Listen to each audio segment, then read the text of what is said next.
Hola a todos y bienvenidos a Cristopedia.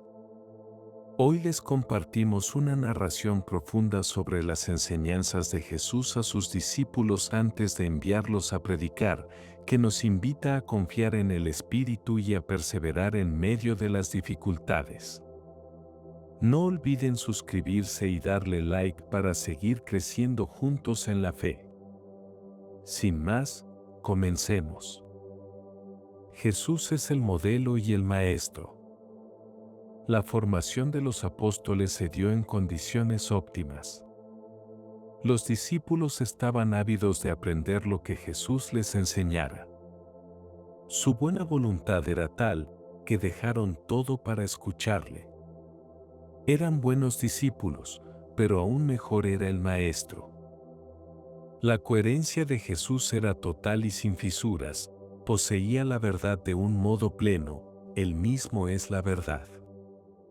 Sin embargo, a pesar de que todo parecía estar a favor, no fue fácil aquella educación.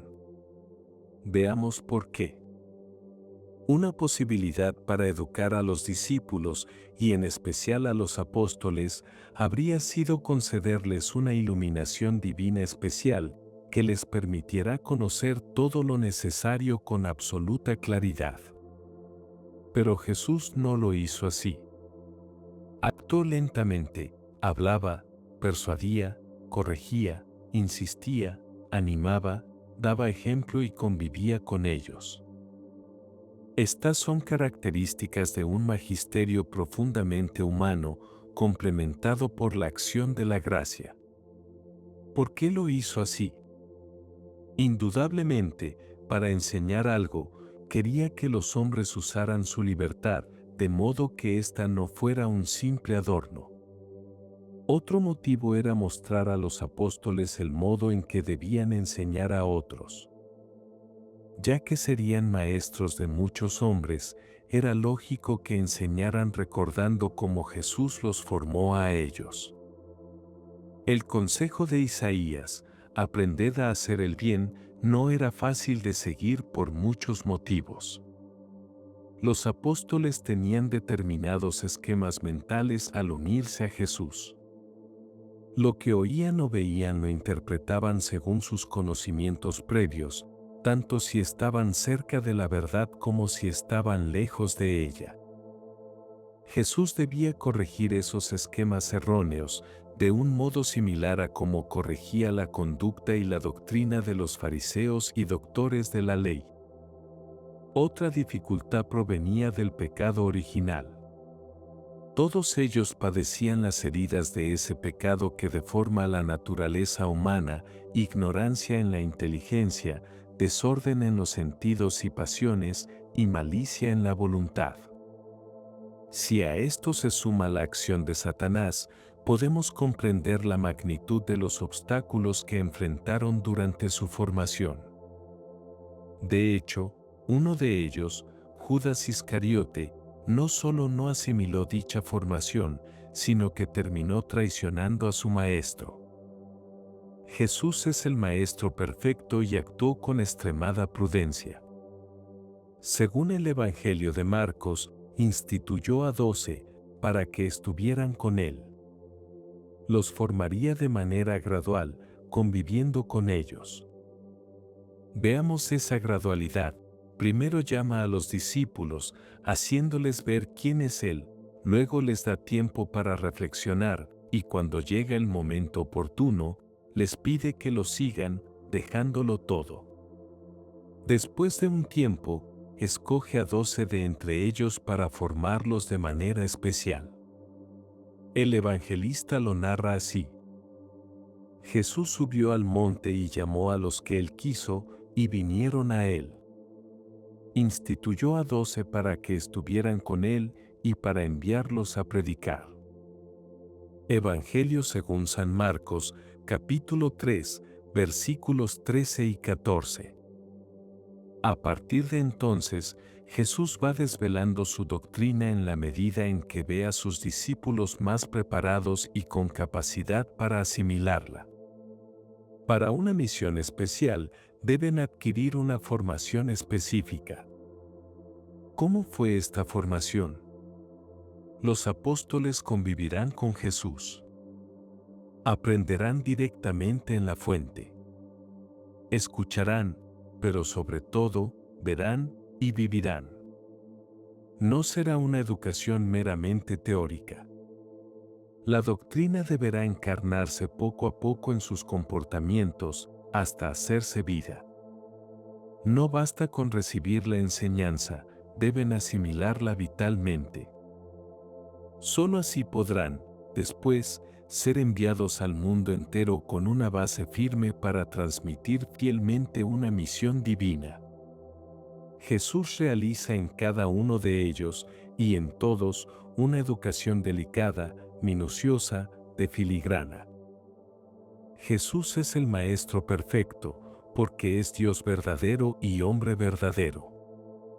Pero no solo es Maestro, sino también modelo. Como hombre perfecto, encarna la meta a la cual todos deben dirigirse. Es el modelo y al mismo tiempo, el modelador. En cuanto a la doctrina, nuestro Señor la conoce con perfección, pues Él mismo es la verdad. Conoce la capacidad humana y sus limitaciones. Y conoce, mejor que nadie, las secuelas del pecado original en la inteligencia, en la voluntad, en las pasiones y en la sensibilidad humana. Conoce también la influencia de las ideas y costumbres de su tiempo. Ningún maestro humano podría tener un conocimiento tan completo. Jesús es el formador perfecto. Sabe hacia dónde se dirige y conoce las posibilidades de cada uno de los llamados. Nunca exigirá a nadie por encima de sus fuerzas. Y los conducirá poco a poco hasta la cumbre. El ejemplo será un elemento esencial en su enseñanza. Primero, los hechos y después, las palabras. Como dice el Evangelio, empezó a hacer y enseñar. Los discípulos lo escuchan predicar ante multitudes. Pueden preguntarle lo que no comprenden. Intervienen en conversaciones informales y a veces hablan a solas con él. No es difícil imaginar que Jesús emplea todos los medios posibles para formarles. Su formación no se limita a la adquisición de virtudes humanas. Les enseña también a tener vida de oración, a cultivar un trato íntimo con Dios. Y, por supuesto, la doctrina ocupa un lugar central. Una doctrina profunda y viva que incluye también la preparación para el apostolado. Veamos, ahora, por separado, algunos aspectos fundamentales de la formación que Jesús impartió a sus apóstoles. Hombres de carácter. Jesús forma hombres de carácter. Trabaja en cada uno como un escultor ante un bloque de mármol. Primero elimina lo que sobra, lo que estorba a la forma deseada. Y cuando ésta comienza a perfilarse, inicia la labor fina del artista que con paciencia y precisión da forma definitiva a la dura piedra. Así, poco a poco, a golpe de cincel, emerge una obra de arte de lo que antes era solo materia informe. Es un error pensar que la formación impartida por Jesús se reduce a un espiritualismo etéreo, ajeno a lo humano, como si bastara con una clase teórica sobre la verdad. No. Cristo quiere a sus discípulos muy hombres, con el mayor parecido posible a Él mismo, que es el hombre perfecto. Jesús sabe perfectamente en qué consiste ser un hombre cabal, porque Él es el modelo. Por eso, la formación humana será la base firme sobre la que luego se construya una obra de espiritualidad verdadera. Sin esta base, todo se vuelve frágil, desequilibrado, incluso deformado. ¿Y qué habría pasado si los apóstoles hubieran salido a anunciar el Evangelio sin al menos un mínimo de virtudes humanas? Habrían hecho el ridículo. Y lo que es peor, habrían desprestigiado un mensaje sublime. Porque un mensaje hermoso, en boca de un hombre hipócrita o insincero, pierde toda su credibilidad. El débil abandona la misión cuando llegan las dificultades. El orgulloso no predica a Cristo, sino a sí mismo. Sin virtudes como la serenidad, la paciencia, la magnanimidad, la castidad, la sencillez y la madurez afectiva, no se puede realizar ningún trabajo de modo equilibrado. Cuanto menos una misión como anunciar la salvación al mundo entero. Por eso, como decía un autor, los santos deben ser hombres cabales, aunque sea solo para que los paganos no los desprecien y para que su perfección no provoque la risa entre los cristianos. Jesús también atrae por lo humano. Cuando un hombre es muy hombre, su fortaleza interior se impone sin necesidad de alardes. Si además es sabio, no necesitará muchas palabras, su sola presencia transmite verdad. Sus decisiones serán prudentes y acertadas, incluso en las circunstancias más cambiantes. La humanidad de Jesús se manifestaba con una fuerza desconocida hasta entonces, haciendo sencillo lo que parecía imposible. Gran parte de la formación que él imparte no se da con discursos, sino con actos. Las virtudes se aprenden practicándolas. Y cuando se repiten con constancia, se convierten en parte del carácter. No basta con oír discursos, por muy bien construidos que estén. La virtud se hace viva en la acción. Fijémonos ahora en la formación práctica de algunas virtudes. Durante su vida pública, Jesús recorrió muchas veces todo Israel y sus alrededores. A veces podían descansar y alimentarse normalmente, pero otras veces, no. Y fue precisamente en esas caminatas donde los discípulos aprendieron fortaleza, al menos física, a soportar el cansancio, el hambre, la sed, los ayunos y las incomodidades del camino. Sin necesidad de muchas palabras, Jesús los preparaba para el momento en que tuvieran que recorrer tierras lejanas por el Evangelio. Jesús se levantaba de madrugada y muchas veces atendía a las personas incluso de noche. A veces, ni siquiera tenía tiempo para comer. El que vive así no puede ser perezoso. La laboriosidad, esa virtud tan humana y tan necesaria, se aprende haciendo una cosa y luego otra y otra más.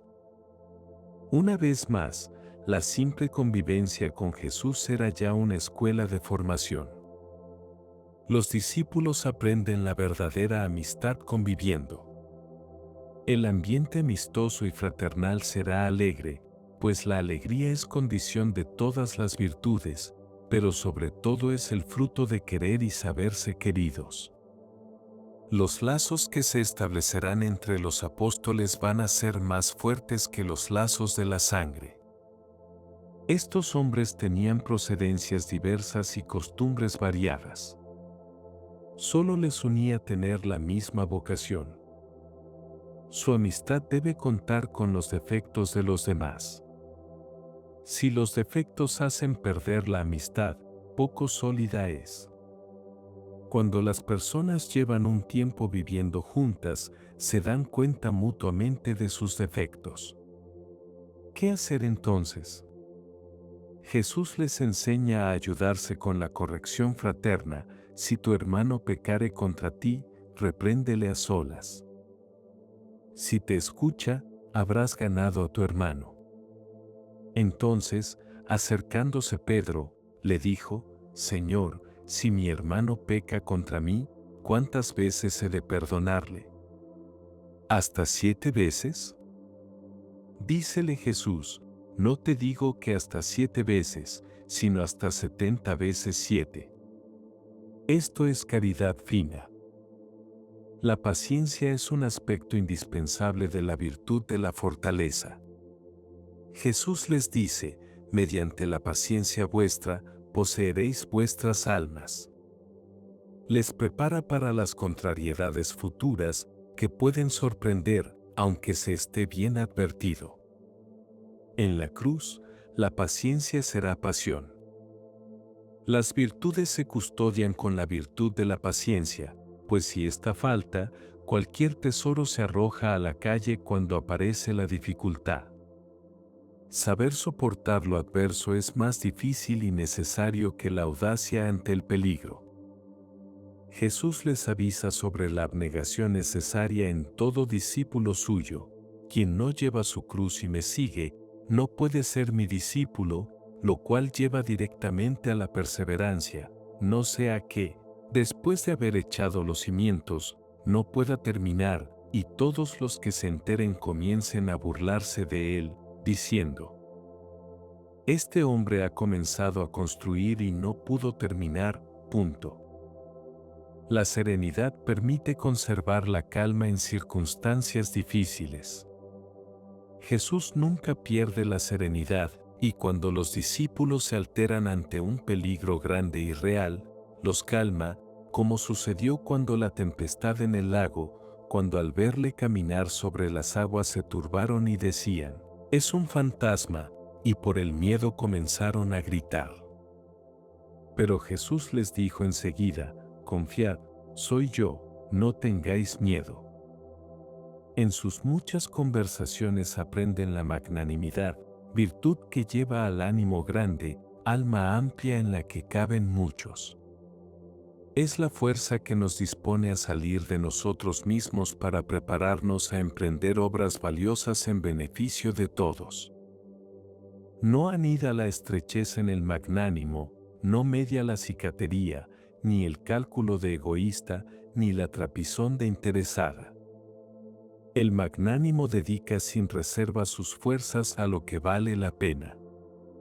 Por eso es capaz de entregarse él mismo. No se conforma con dar, se da. Y logra entender entonces la mayor muestra de magnanimidad, darse a Dios.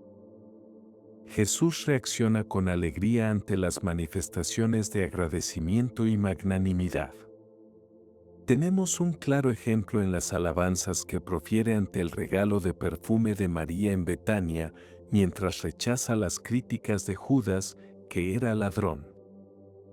Pero no solo aprenden virtudes interiores, sino también las externas, como la justicia en temas tan concretos como pagar los impuestos. Cuando entraron a Cafarnaúm, se acercaron a Pedro los recaudadores del didracma, y dijeron: ¿vuestro maestro no paga el didracma? Responde: sí. Cuando entró en la casa, se acercó Jesús y le dijo: ¿qué te parece, Simón, de quienes perciben los reyes de la tierra las tasas o tributos, de sus hijos o de los extraños? Al decir el que de los extraños, le respondió Jesús: por tanto, los hijos están exentos. Mas para que no los escandalicemos, ve al mar, echa el anzuelo, toma el primer pez que caiga y ábrele su boca. Encontrarás un estáter. Tómalo y se lo das a ellos por ti y por mí. Además del cumplimiento de la legalidad y de evitar el escándalo de los pusilánimes, Jesús les enseña a vivir la limosna como una forma de unir la caridad y la justicia con el necesitado.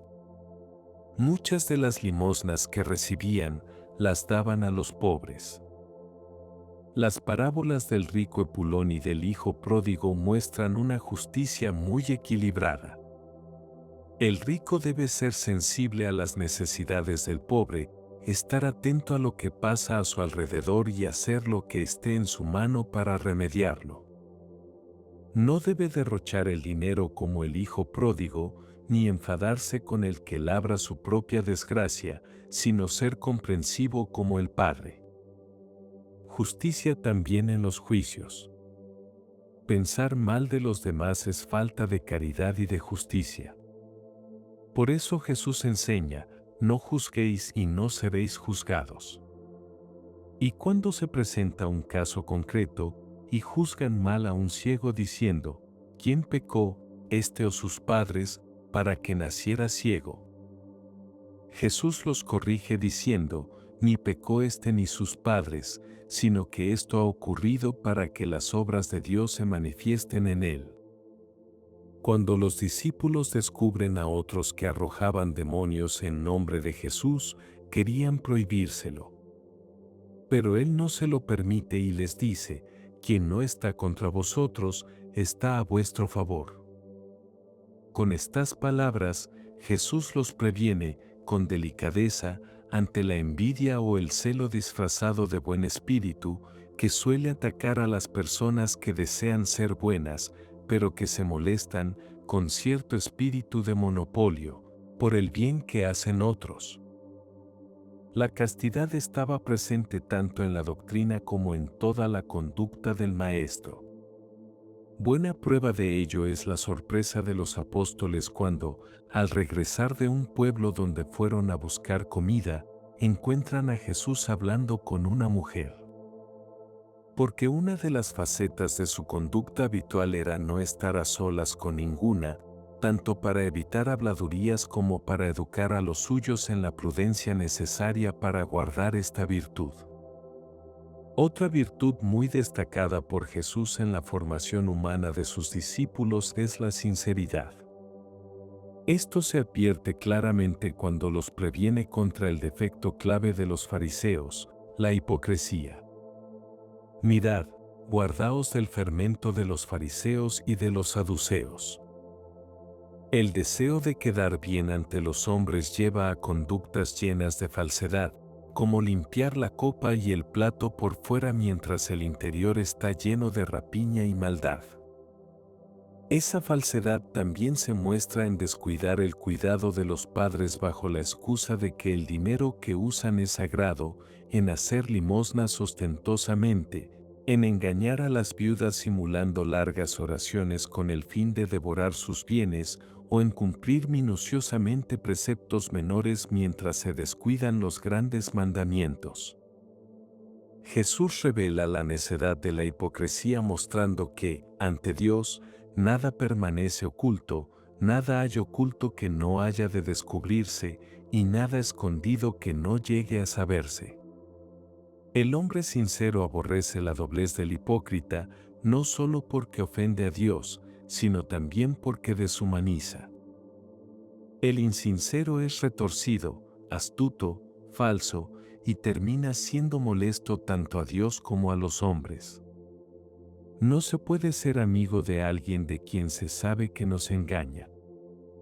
La sinceridad que Jesús enseña es diáfana, sea, pues, vuestro modo de hablar, sí, sí, o no, no.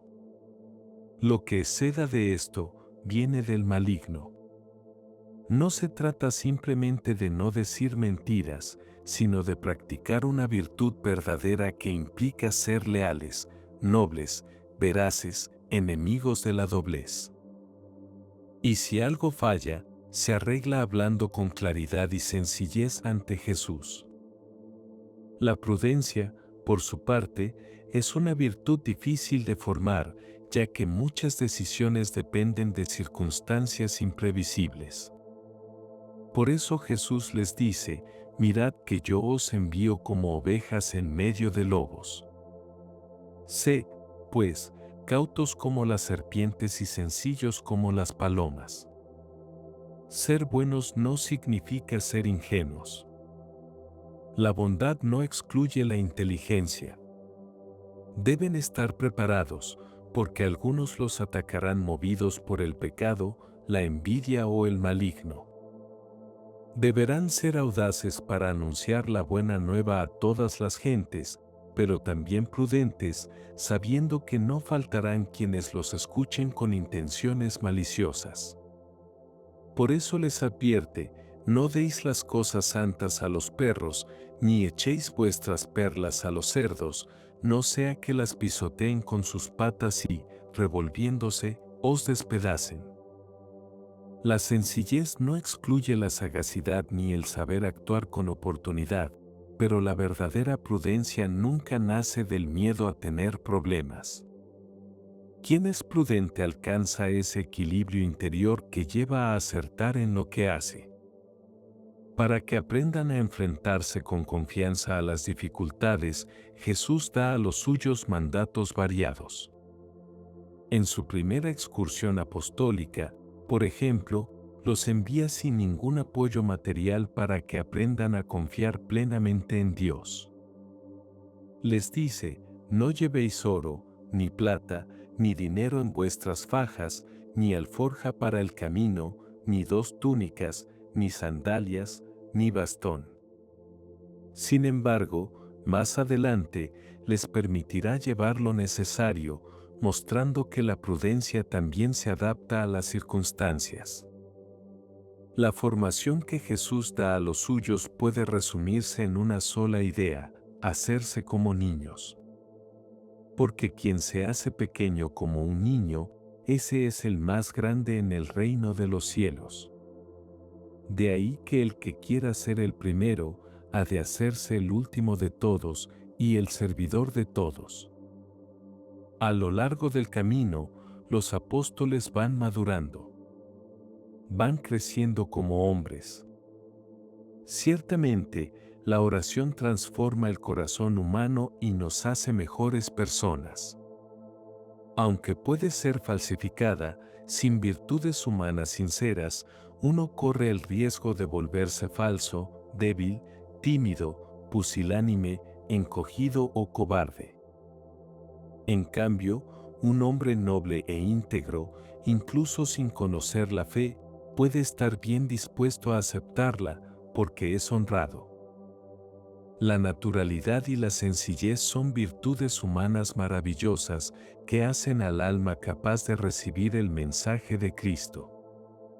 Por el contrario, todo lo enmarañado, lo complicado, esas vueltas y revueltas que giran en torno al propio yo, levantan un muro que con frecuencia impide oír la voz del Señor. San Juan Pablo II decía a los sacerdotes algo que se aplica a todos: sin una adecuada formación humana, toda la formación espiritual queda sin fundamento. Jesús lo vivió así con los suyos. De no haberlo hecho, aquellos hombres habrían sido meras caricaturas de santos, figuras deformes que nadie íntegro hubiera tomado en serio. Es lógico pensar que algunos discípulos avanzaran más rápido que otros en esta formación del carácter, pero lo indudable es que Jesús dedicó tiempo y esfuerzo en perfeccionar lo humano, para que pudieran parecerse cada vez más a Él, que era perfecto hombre, además de perfecto Dios. Hombres de oración. Rezar fue lo primero que hicieron los apóstoles tras la ascensión de Jesús. Dice la Escritura que perseveraban unánimes en la oración.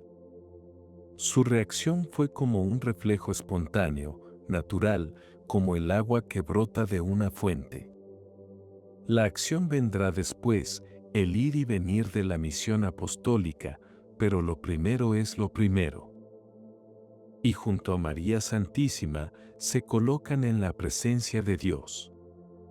Lo adoran, le piden, dan gracias, reflexionan sobre lo aprendido, piden perdón. En una palabra, rezan como les enseñó Cristo. ¿Y cómo les enseñó Jesús a orar? Les enseñó rezando. Cuando los discípulos comienzan a vivir con Él, hacen lo que Él hace. Es fácil imaginar una cierta rutina: duermen, se levantan, dedican un tiempo a la oración, se alimentan, caminan juntos, conversan y luego, de nuevo, rezan. Y aunque su oración era variada, tenía siempre un elemento en común: era un diálogo con Dios. A veces Jesús hablaba con ellos en una meditación sencilla. Otras veces, cada uno meditaba a solas lo que habían escuchado. Algunos recitaban oraciones de la Escritura, otros simplemente rezaban según lo que vivían en ese momento. Pero algo nuevo los desconcierta. Jesús oraba de un modo que los dejaba profundamente impresionados. Pasaba noches enteras en oración. Y cuando lo hacía en voz alta, sus palabras mostraban una profundidad que revelaba una vida interior intensa. Toda su vida era oración. En él no se veían otros intereses que los de Dios. Por eso, un día se atreven a pedirle: Señor, enséñanos a orar, como Juan enseñó a sus discípulos. Y Jesús les dice: cuando os pongáis a orar, decid: Padre, sea santificado tu nombre. Con estas palabras les revela el secreto de su oración: tratar a Dios como a un Padre. Es cierto que Dios es todopoderoso, sabio, eterno, infinito, pero al mismo tiempo es un Padre amoroso, que escucha a cada uno como si no existiera nadie más en el mundo. Por eso, para hacer oración ya no se necesitarán lecturas solemnes ni ritos complicados, como los que hacían los paganos. Basta con el diálogo sencillo y sincero entre un hijo y su padre. Ese es el corazón de la oración cristiana. Y sobre esta base, saberse hijos de Dios, podrán construir una vida verdaderamente religiosa, auténtica, profunda. Muchas veces volverá a la memoria de los apóstoles el tono con que Jesús les enseñaba el Padre Nuestro. La palabra Padre tiene un acento único en boca de Jesús. Las peticiones son propias de los hijos. Primero quieren la alegría del Padre, diciendo: santificado sea tu nombre. Luego piden que muchos puedan participar de la felicidad divina cuanto antes, pues también son hijos de Dios, diciendo: venga tu reino. Las peticiones personales quedan condensadas al suplicar: nuestro pan de cada día, dánosle hoy, petición en la que se unen las necesidades materiales y las del alma. Después viene el clamor del hombre pecador: perdónanos nuestras deudas, prometiendo actuar del mismo modo y perdonar a los que nos ofenden. Junto a todo esto, la consideración de la ayuda necesaria ante las dificultades. No nos dejes caer en la tentación, con el propósito decidido del hágase tu voluntad así en la tierra como en el cielo. Es muy posible que desde el principio rezasen juntos esta oración. Ese diálogo con el Padre debe darse en el interior de cada uno. Cuando te pongas a orar, entra en tu aposento y, cerrada la puerta, ora a tu Padre que está en lo secreto, y tu Padre que ve en lo secreto te recompensará. Pues bien sabe vuestro Padre de que tenéis necesidad antes de que se lo pidáis. Cuando ayunen, lo hacen para agradar a Dios, no por otros motivos. Solo así tu Padre que está en lo oculto te recompensará. En las necesidades de la vida no deben olvidar que bien sabe vuestro Padre Celestial que de todo esto tenéis necesidad. La oración enseñada por Jesús abarca toda la vida, no se reduce a unas prácticas piadosas. Aunque todo hombre necesite esos tiempos silenciosos, toda la vida debe ser oración. Los apóstoles adquieren poco a poco esa oración continua propia del que tiene, como Jesús, intimidad con Dios Padre. Jesucristo les previene sobre deformaciones de la verdadera oración. Es el caso de los hipócritas, que son amigos de orar puestos de pie en las sinagogas y en las esquinas de las plazas, para exhibirse delante de los hombres. En verdad os digo que ya recibieron su recompensa. Este defecto no es exclusivo de los fariseos y se encontrará con frecuencia en los modos religiosos de otras naciones, manifestándose en supersticiones, vanidades o ignorancias. La parábola del fariseo y el publicano quedó grabada de un modo indeleble en su memoria. Jesús muestra en ella dos modos bien distintos de orar.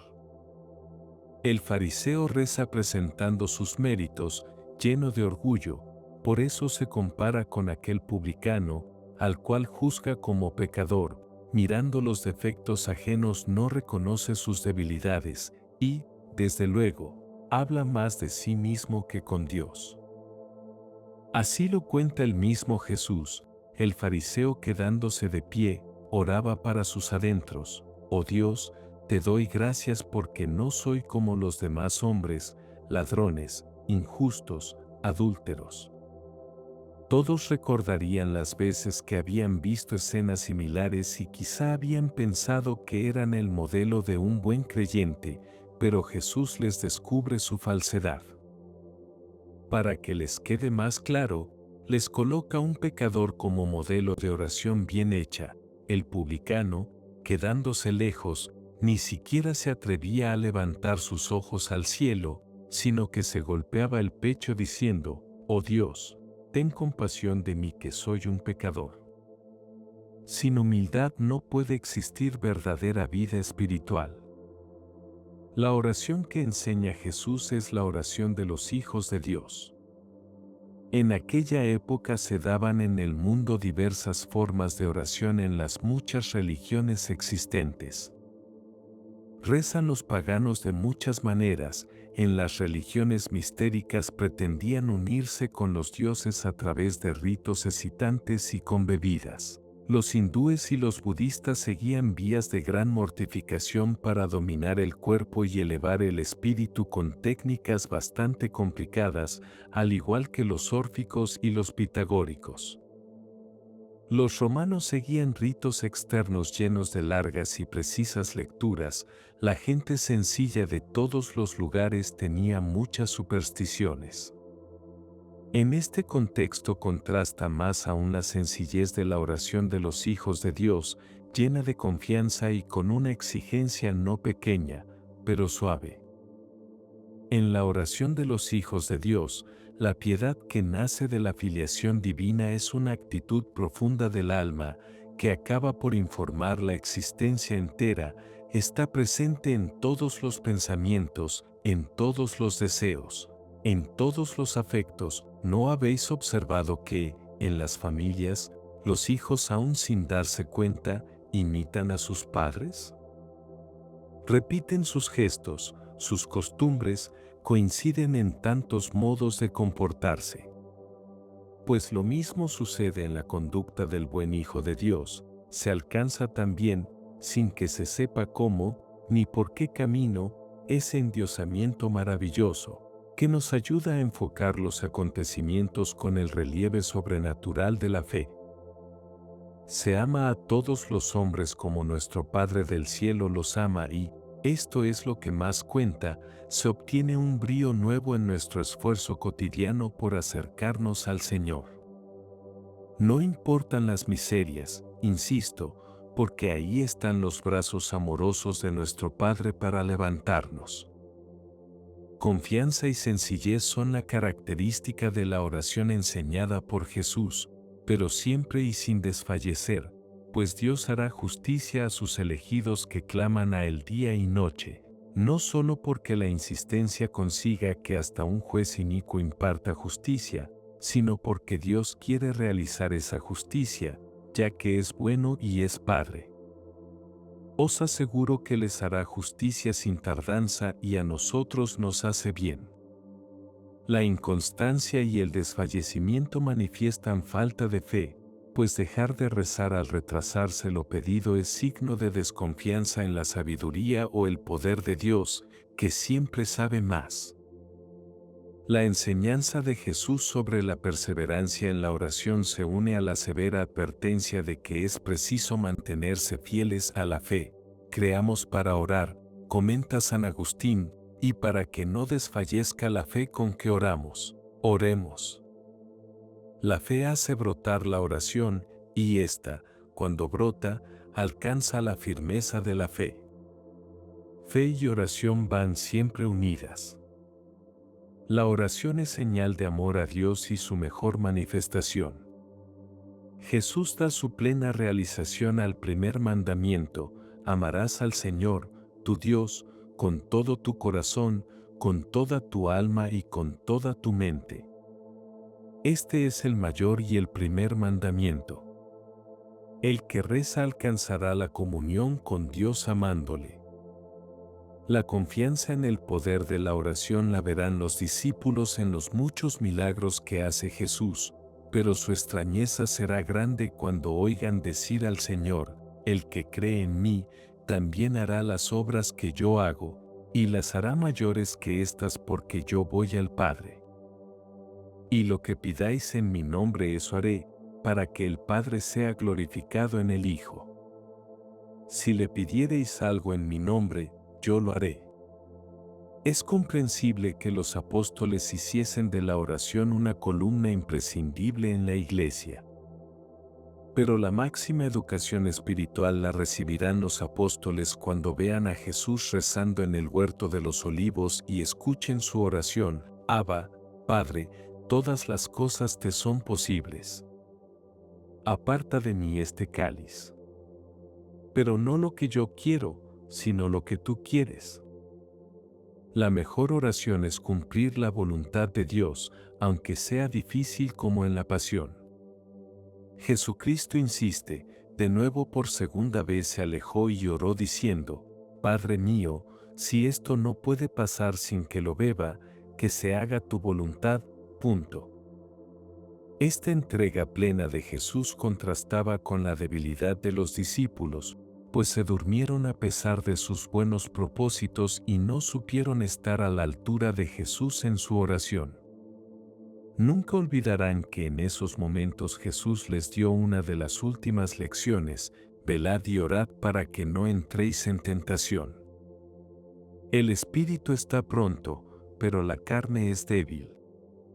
Una vez recibida la adecuada formación espiritual, deben madurar en la oración. La vida del espíritu irá creciendo en la medida en que dejen entrar a Dios en sus almas y cumplan su voluntad. La meta la indica muy bien San Agustín: el precepto de la caridad se reduce a estas pocas palabras: ama y haz lo que quieras. Si callas, calla por amor; si reprendes, reprende por amor; si perdonas, perdona por amor.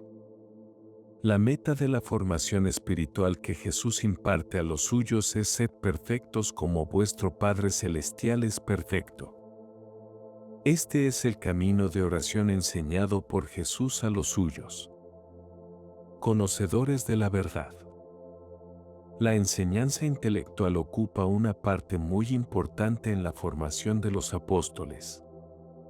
La inteligencia busca la verdad de un modo inexcusable, y el Señor no podía prescindir de este aspecto en su formación.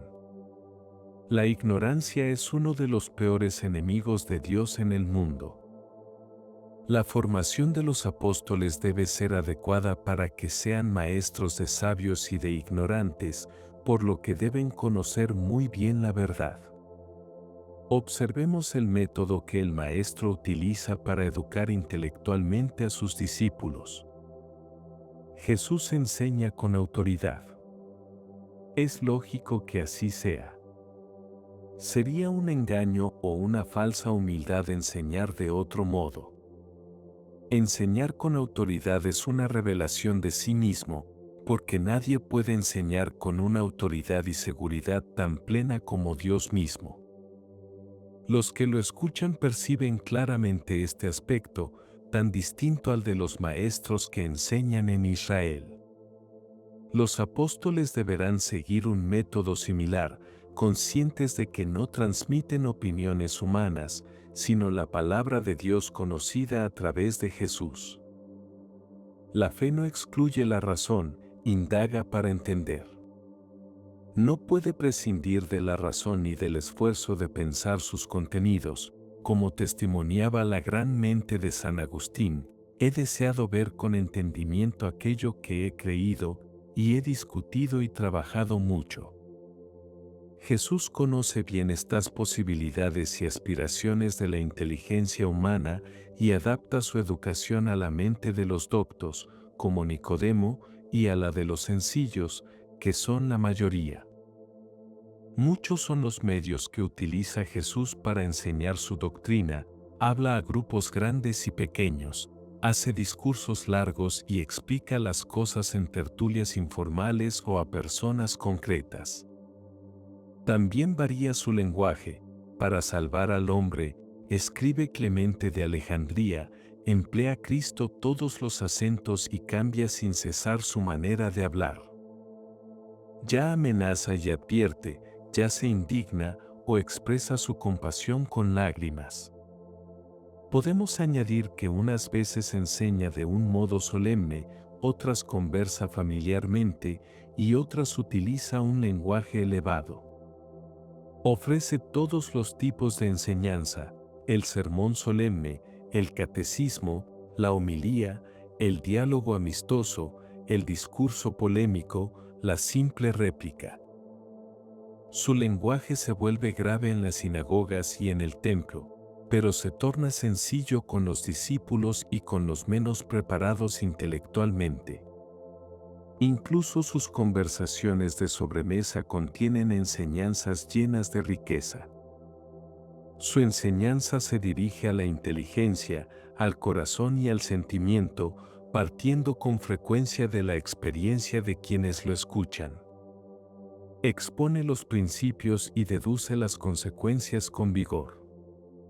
La verdad y la sencillez de su magisterio permiten que sea inteligible para los hombres de todas las épocas y culturas. Esto sería sorprendente si no supiéramos quién es el maestro que enseña. Junto a las enseñanzas orales, hay hechos que también son enseñanza.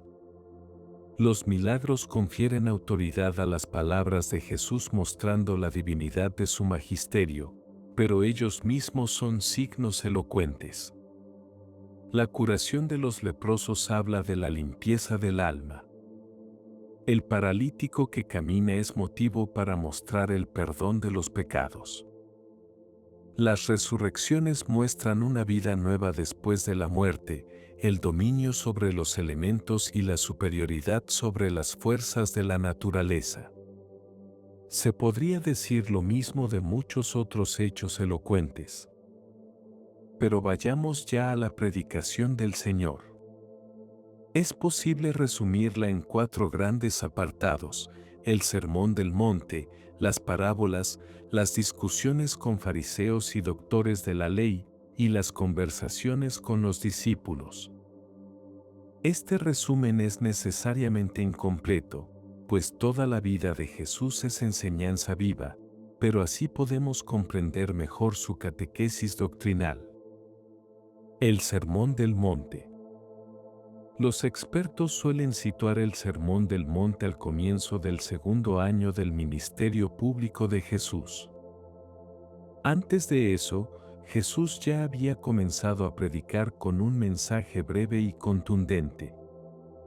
Arrepentíos, porque el reino de los cielos ha llegado. No se limitó a decirlo una sola vez.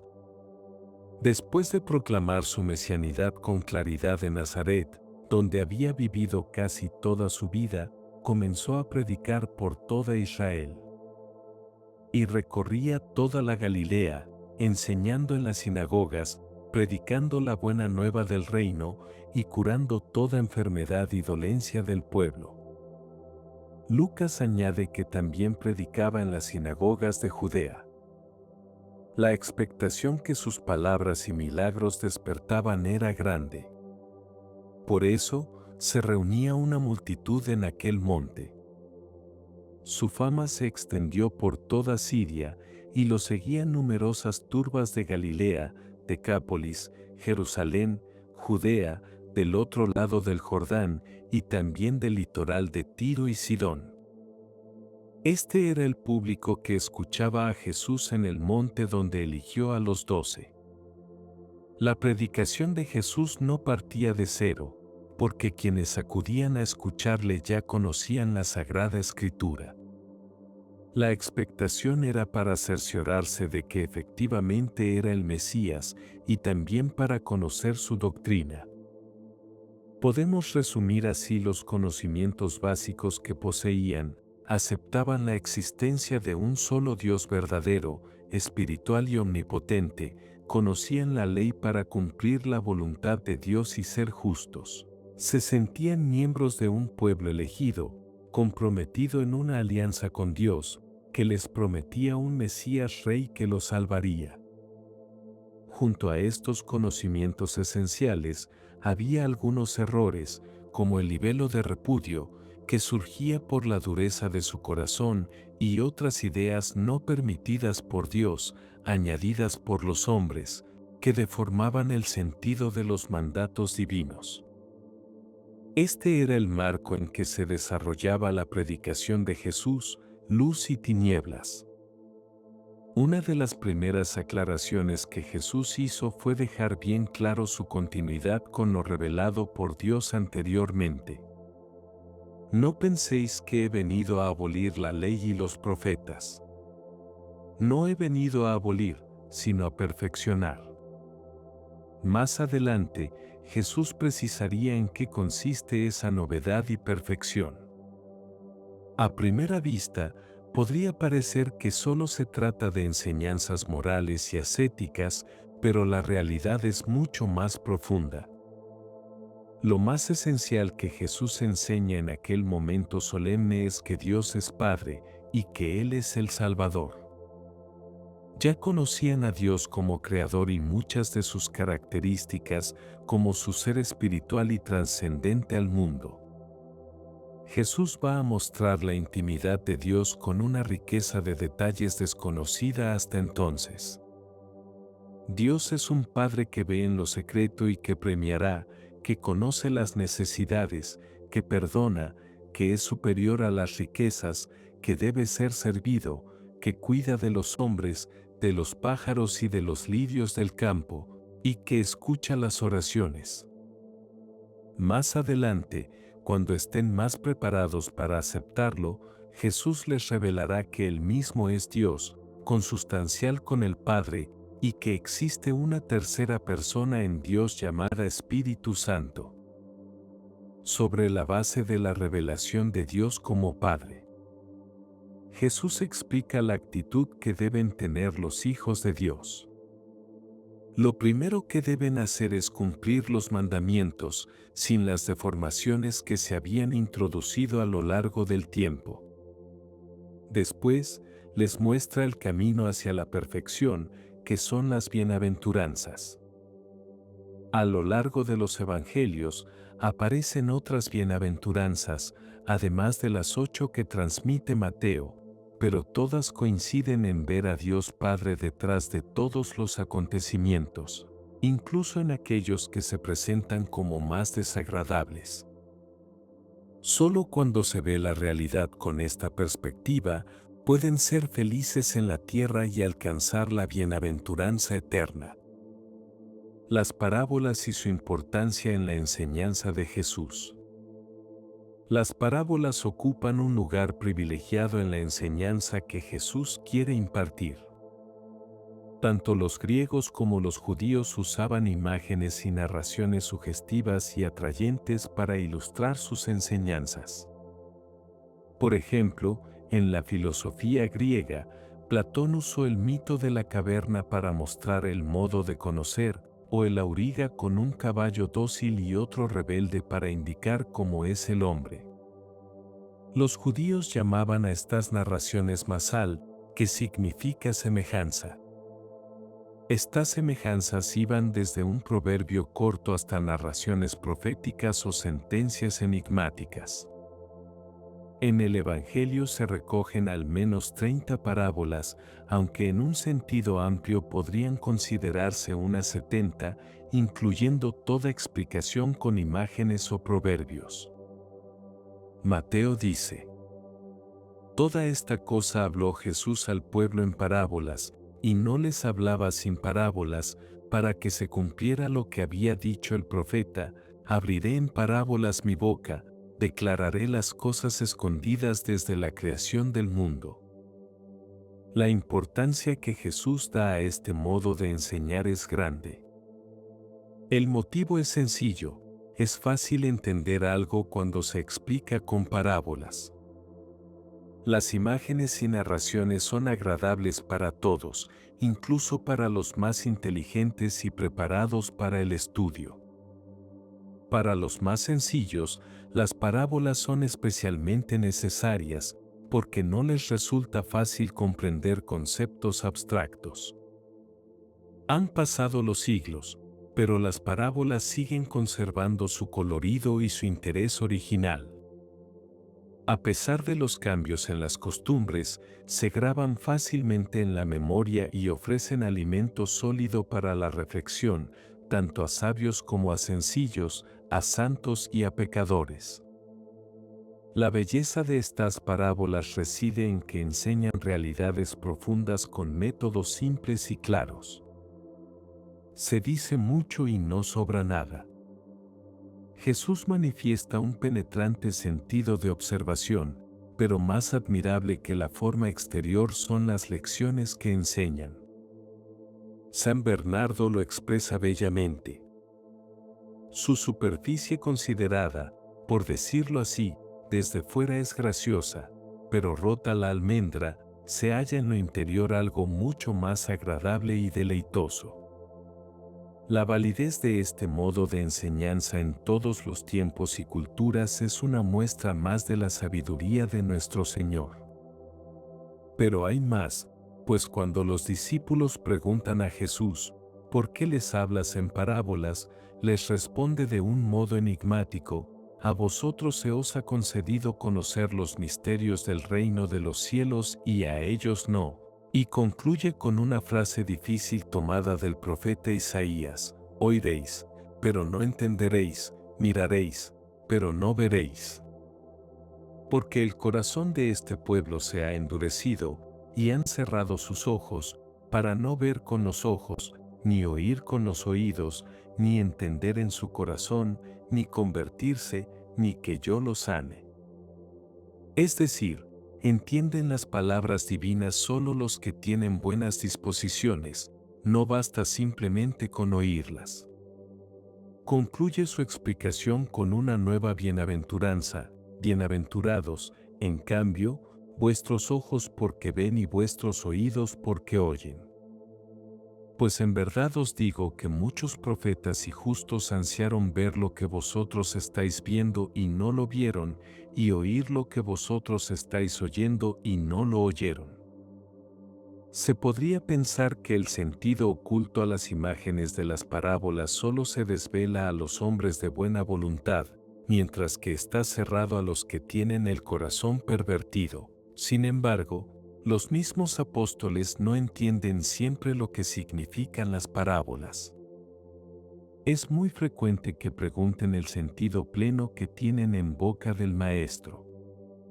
En ocasiones el mismo Jesús se queja de su falta de entendimiento: ¿también vosotros estáis aún sin inteligencia? Aquí se puede descubrir la importancia del papel activo del discípulo para entender al Maestro. Las enseñanzas contenidas en las parábolas se pueden agrupar en varios apartados. En primer lugar, las parábolas del reino de los cielos, en las que va mostrando progresivamente la Iglesia y su realización en la historia. Otras parábolas hacen referencia a la libertad, los diferentes dones que cada uno recibe con el premio y castigo en el cielo o en el infierno. Otro grupo lo forman las parábolas de la misericordia, en que muestra del modo más expresivo la maravilla del perdón de Dios.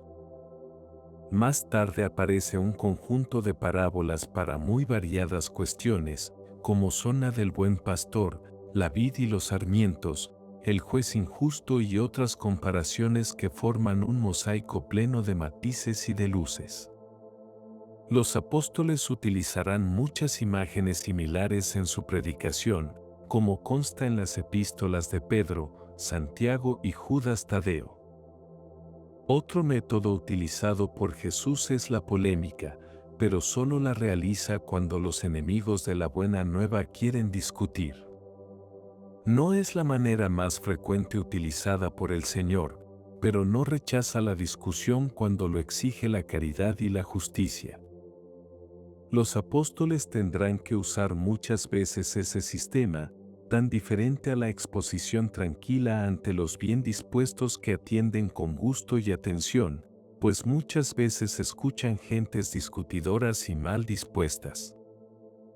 En las discusiones, la agilidad mental y la atención deben ser muy grandes, pues la doctrina se expone ante personas inteligentes, pero dispuestas a retorcer las palabras, malinterpretar los gestos más inocentes o buscar errores, contradicciones e intenciones perversas. Cabría callar y evadir la discusión y la polémica, pero eso no sería caridad, sino traición a la verdad y cobardía. La respuesta en una polémica debe ser muy medida, pues es peligroso acorralar al que discute y es mejor no herir ni humillar al que polemiza.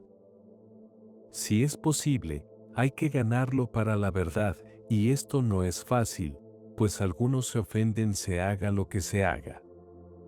En caso de duda, es mejor optar por defender a los que están en la verdad que a los que buscan el enfrentamiento con intenciones torcidas. Son varios los casos de las respuestas polémicas de Jesús, aunque a veces calle ante muchos insultos. Uno de ellos es cuando le acusan de hacer los milagros con el poder de Satanás. Jesús nunca quiere consentir nada en este terreno y usa un argumento ad hominem: todo reino dividido contra sí mismo queda desolado, y toda ciudad o casa dividida contra sí misma no podrá subsistir. Si Satanás expulsa a Satanás, está dividido contra sí mismo. ¿Cómo puede entonces subsistir su reino? Y si yo expulso los demonios por Belcebú, vuestros hijos, ¿por quién los expulsan? Por eso, ellos serán vuestros jueces. Por tanto, si yo expulso los demonios por el Espíritu de Dios, es que el reino de Dios ha llegado a vosotros. Lo mismo ocurre cuando le preguntan con mala intención sobre el poder con que hace las cosas y les responde indirectamente con una pregunta a la que no son capaces de contestar, sobre si el bautismo de Juan es de Dios o de los hombres. Lo hace así porque no preguntaban para conocer la verdad, sino para poner en un aprieto a Jesús. Son muy significativas las polémicas con diversos grupos de judíos que no quieren creer en Jesús. Una de ellas se produce cuando se unen los fariseos y los herodianos contra Jesús, a pesar de ser enemigos entre sí. La cuestión planteada les parece de imposible solución: el tributo al César. Si responde que paguen, se enemista con los judíos nacionalistas. Si contesta que no paguen, encontrará la oposición de los romanos y los colaboracionistas. Jesús contesta de modo que todos enmudecen, se maravillan y se marchan: dad al César lo que es del César y a Dios lo que es de Dios.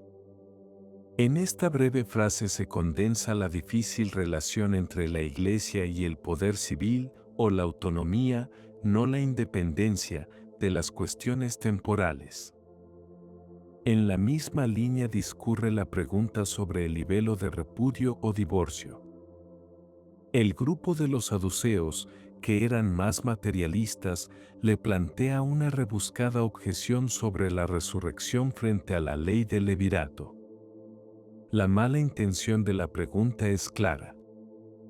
Jesús responde con fortaleza: no conocéis las Escrituras ni el poder de Dios, y, después de reiterar la verdad de la resurrección de los cuerpos, revela una nueva perla de doctrina sobre la condición de los cuerpos resucitados, modelos para los que vivan el celibato por amor de Dios en esta tierra. En la resurrección no hay mujer ni marido, sino que son como ángeles de Dios en el cielo.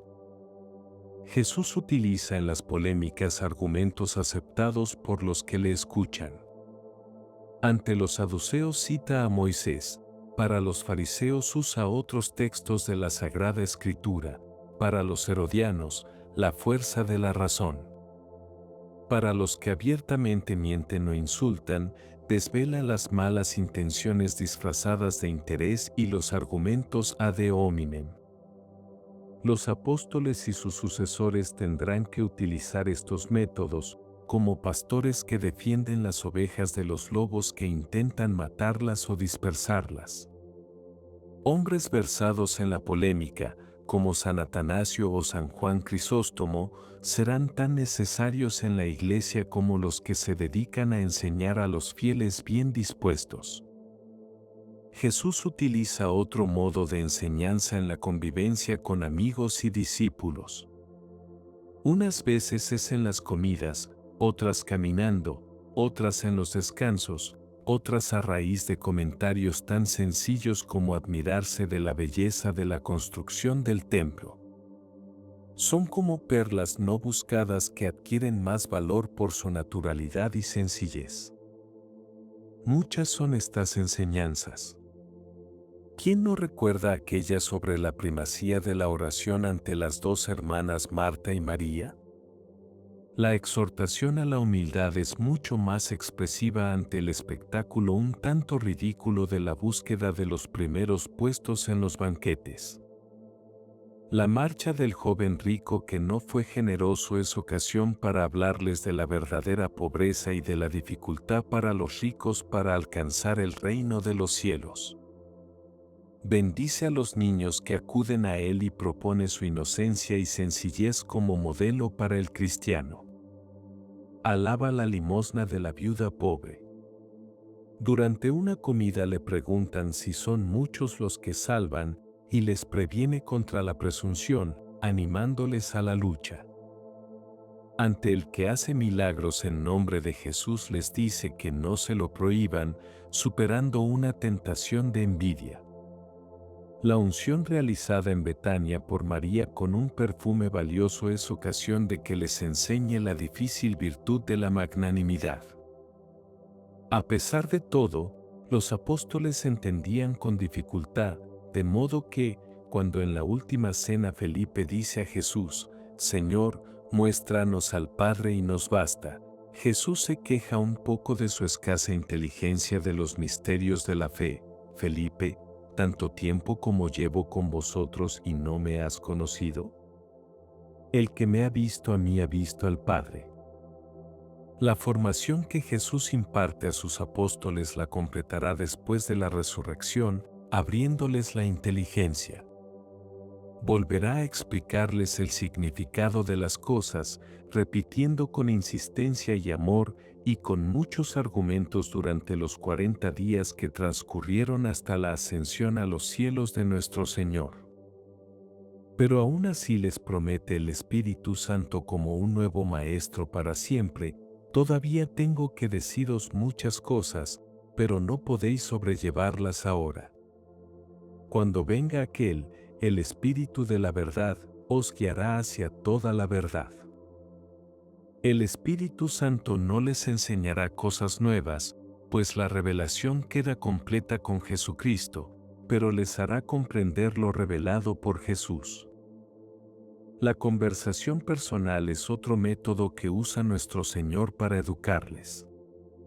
Preguntas como la de Felipe se daban con frecuencia.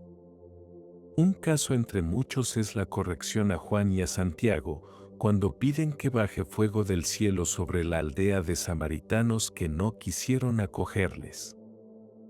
Jesús les muestra su espíritu de mansedumbre e incluso bromea un poco con ellos llamándoles hijos del trueno. El diálogo con Pedro, después de elegirle como roca sobre la que construirá su iglesia, es una lección imponente de fe unida a la caridad, de modo que el cariño será compatible con el necesario sacrificio. Los casos se multiplicarían con la convivencia, y este era uno de los motivos para convivir con ellos, formarlos de un modo integral, en la mente, en el corazón, como hombres y como apóstoles. Los apóstoles disfrutaron de muchos medios educativos para poder utilizarlos en su futuro magisterio. Están informados de la verdad y formados para impartirla con eficacia. No en vano, el mandato que recibirán antes de la ascensión de Jesús a los cielos es bautizar y enseñar. Jesús dio un mandato imperativo a los apóstoles: id al mundo entero y predicad el Evangelio a toda criatura. El que crea y sea bautizado, se salvará, pero el que no crea, se condenará. Este mandato va acompañado con poderes extraordinarios. A los que crean acompañarán estos milagros: en mi nombre expulsarán demonios, hablarán lenguas nuevas, cogerán serpientes y, si bebieren algún veneno, no les dañará. Impondrán las manos a los enfermos y quedarán curados. Mateo es más explícito en el contenido de la misión apostólica: id, pues, y haced discípulos a todos los pueblos, bautizándolos en el nombre del Padre y del Hijo y del Espíritu Santo, y enseñándoles a guardar todo cuanto os he mandado. ¿Qué formación proporcionó Jesús a los discípulos para una misión tan grande? Vale la pena meditarlo. Las dimensiones de la misión apostólica son grandiosas, casi excesivas. Dirigirse a todos los pueblos de la tierra, enseñar una doctrina nueva, bautizar a los que crean, enseñarles un comportamiento moral.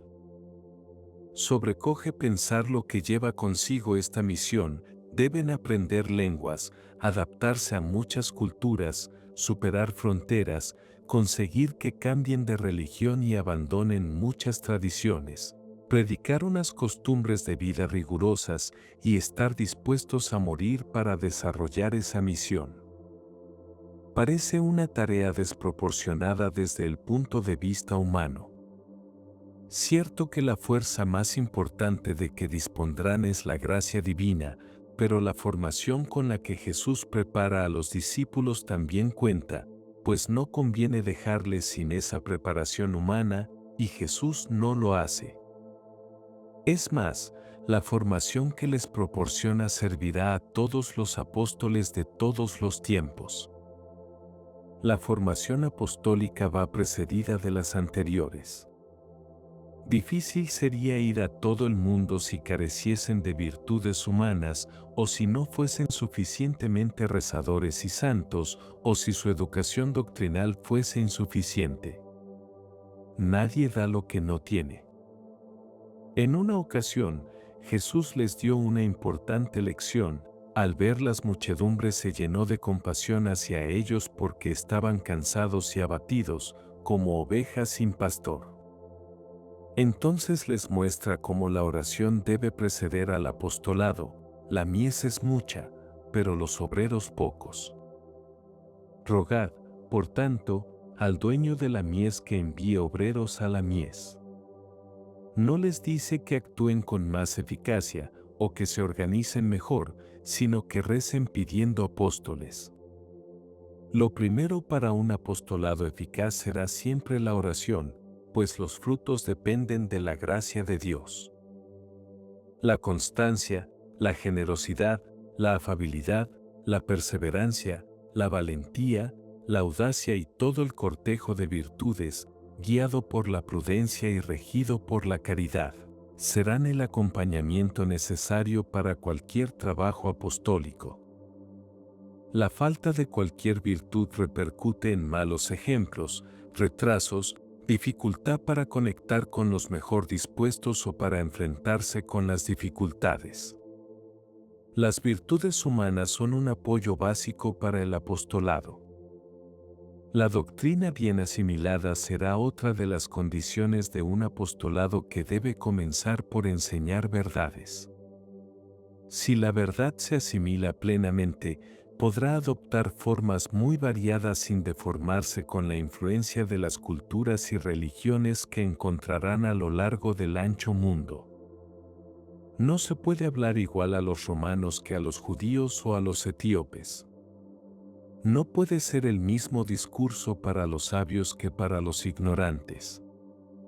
La asimilación de la doctrina es fundamental para el apostolado, pues las conversiones deben ir precedidas siempre por la exposición de la doctrina.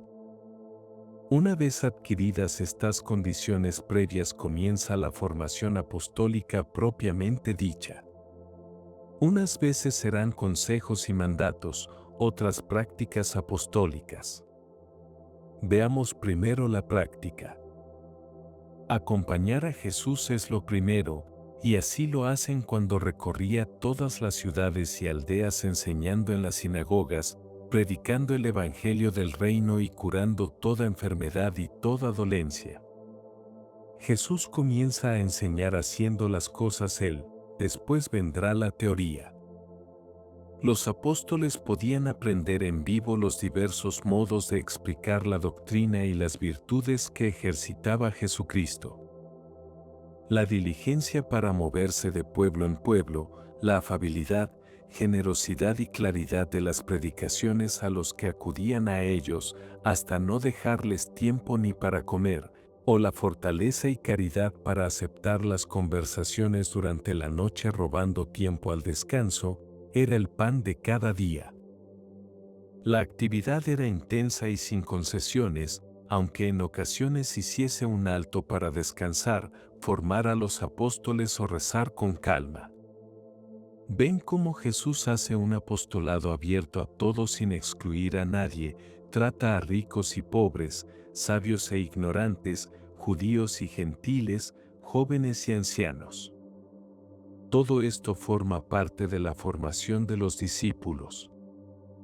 Después del Sermón del Monte y de la elección de los 12, Jesús les envió a predicar delante de él, comenzó a enviarlos de 2 en 2 y les dio poder sobre los espíritus inmundos.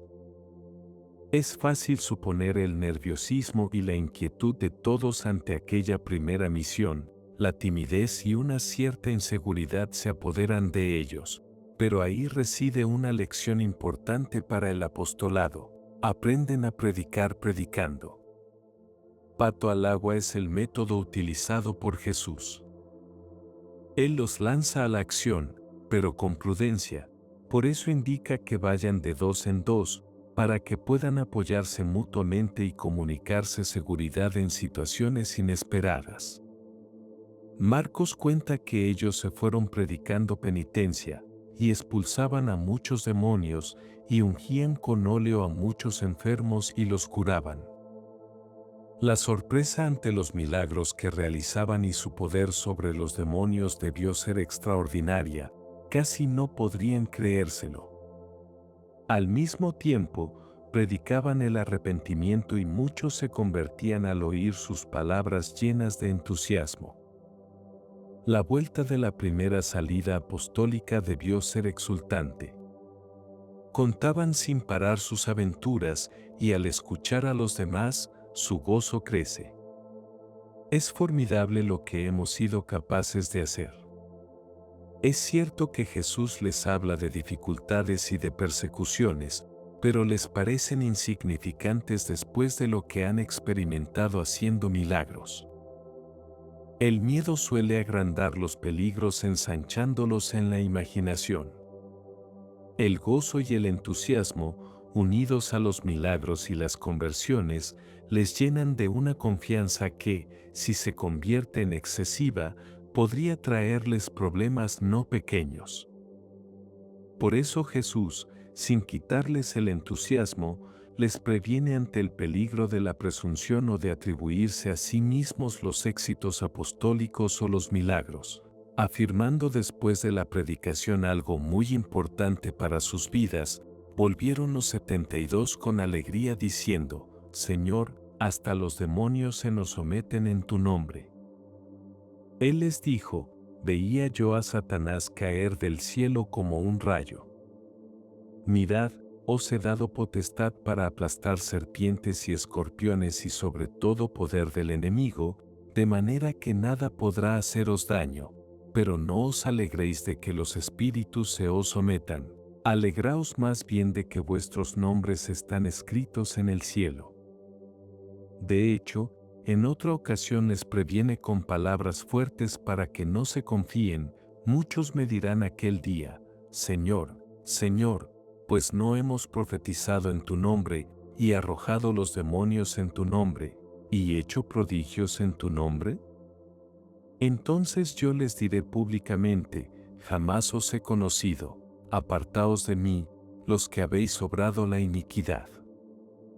El apóstol tiene ante sí la tarea de aplicarse a sí mismo lo que enseña a otros, y no envanecerse con las cosas buenas que Dios realiza a través de él. El apóstol es un instrumento libre en manos de Dios. Las advertencias para un apostolado cristiano las recoge Mateo ampliamente. Se pueden dividir en dos partes esos consejos y advertencias. Los primeros hacen referencia más directa a lo que deben realizar en aquel momento. Los segundos tienen un alcance más amplio, válido para todo tiempo y circunstancia. Veamos los primeros consejos. No vayáis a los gentiles, ni entréis en ninguna ciudad de samaritanos, sino id más bien a las ovejas perdidas de Israel.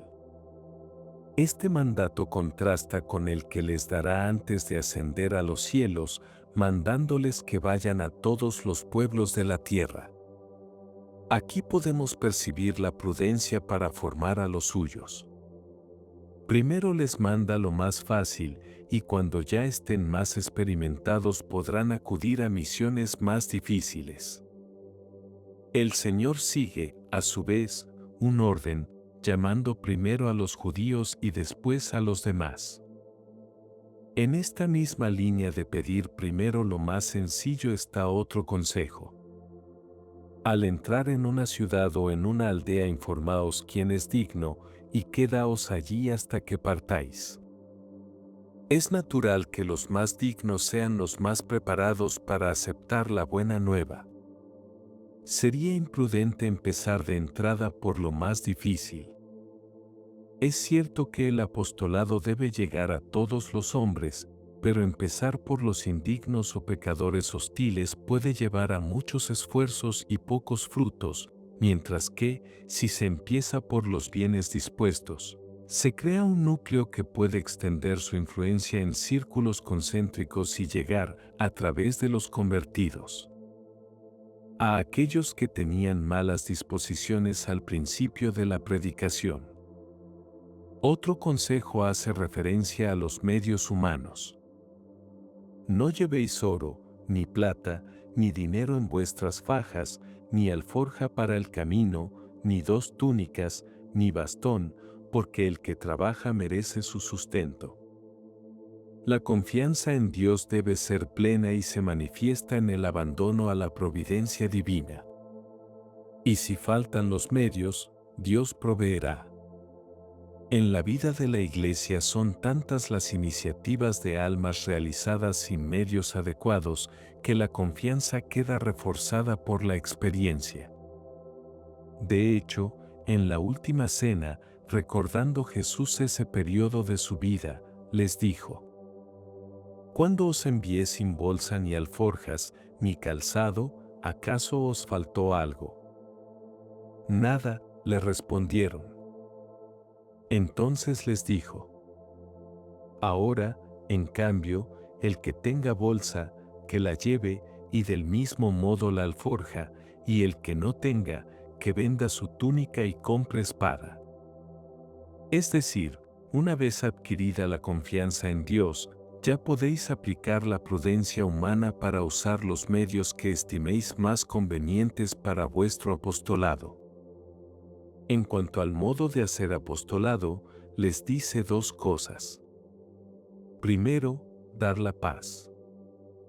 Al entrar en una casa, dadle vuestro saludo. Si la casa fuera digna, vuestra paz revierta a vosotros. Si alguien no os acoge ni escucha vuestras palabras, al salir de aquella casa o ciudad, sacudid el polvo de vuestros pies. En verdad os digo que en el día del juicio habrá menos rigor para la tierra de Sodoma y Gomorra que para esa ciudad. El apostolado debe ser amable, paz para todos, y si responden mal, no usar venganza, pues para eso ya está el juicio de Dios. Es cierto que la expresión sacudirse el polvo de los pies indica pena y tristeza, pero nunca venganza o represalia. Es más, supone que si rectifican, estén muy contentos de volver a mancharse las sandalias con el polvo de aquella población. El segundo consejo muestra la esencia del apostolado. En vuestra misión predicad y decid, el reino de los cielos se acerca. Ellos partieron y predicaron que se arrepintiesen. El arrepentimiento y el reino son el contenido básico de la predicación de entonces y de todos los tiempos. ¿De qué servirían grandes teorías o verdades si uno no se convierte de sus pecados y se reconcilia con Dios? Por otra parte, la reconciliación se realizará a través de la Iglesia, que forma el reino de Dios en la tierra. Después vienen los poderes extraordinarios que les concede. Curad a los enfermos, resucitad a los muertos, sanad a los leprosos, arrojad a los demonios, gratis lo recibisteis, dadlo gratis. Ya vimos la sorpresa y emoción de los apóstoles ante la realización de este poder. En el mandato apostólico final, el Señor reiterará poderes similares, y de hecho sucedió así muchas veces en la iglesia primitiva y han sido frecuentes los milagros a lo largo de la historia a través de muchos santos. Sin embargo, esto no quiere decir que todos los cristianos puedan siempre realizar estos milagros al hacer apostolado, sino que vencerán al diablo y al pecado, causa de todos los males, y, si conviene, llegarán los milagros externos. La advertencia de hacer prodigios gratis fue importante al principio, como se hizo patente con el caso de Simón el Mago, que quería pagar para hacer milagros. Hay que tenerlo siempre en cuenta para no negociar con los servicios espirituales. El último grupo de advertencias previene ante las persecuciones. Muy pronto podrán experimentar los efectos del odio a Jesús en la pasión, a pesar de que todo lo hizo bien. Pero ese aviso es importante en un momento en que la euforia podría engañarles con una falsa seguridad y un desconocimiento de la potencia del mal permitida por Dios para no aniquilar la libertad. Así habló el Señor. Mirad que yo os envío como ovejas en medio de lobos. Sed, pues, cautos como las serpientes y sencillos como las palomas. Guardaos de los hombres, porque os entregarán a los tribunales, os azotarán en sus sinagogas, y seréis llevados ante gobernadores y reyes por causa mía, para que deis testimonio ante ellos y ante los gentiles. Pero cuando os entreguen, no os preocupéis de cómo o qué habéis de hablar, porque en aquel momento se os dará lo que habéis de decir. Pues no sois vosotros los que vais a hablar, sino el Espíritu de vuestro Padre quien hablará en vosotros. Entonces el hermano entregará a la muerte al hermano y el padre al hijo, y se levantarán los hijos contra los padres para hacerlos morir. Y seréis odiados de todos por causa de mi nombre, pero quien persevere hasta el fin, ese será salvo. Cuando os persigan en una ciudad, huid a otra.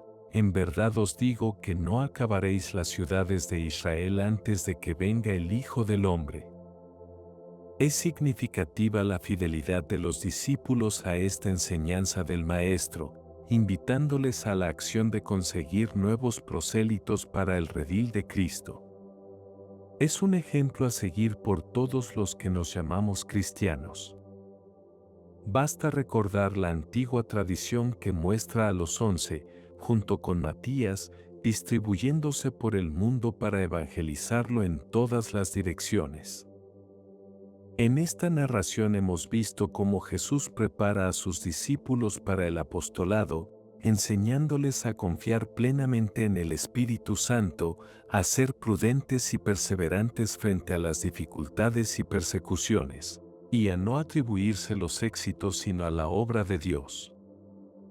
Este mensaje sigue siendo fundamental para todos los cristianos que buscan llevar el Evangelio con humildad y valentía. Te invitamos a suscribirte a Cristopedia para seguir profundizando en estas enseñanzas que fortalecen nuestra fe. Que Dios te bendiga.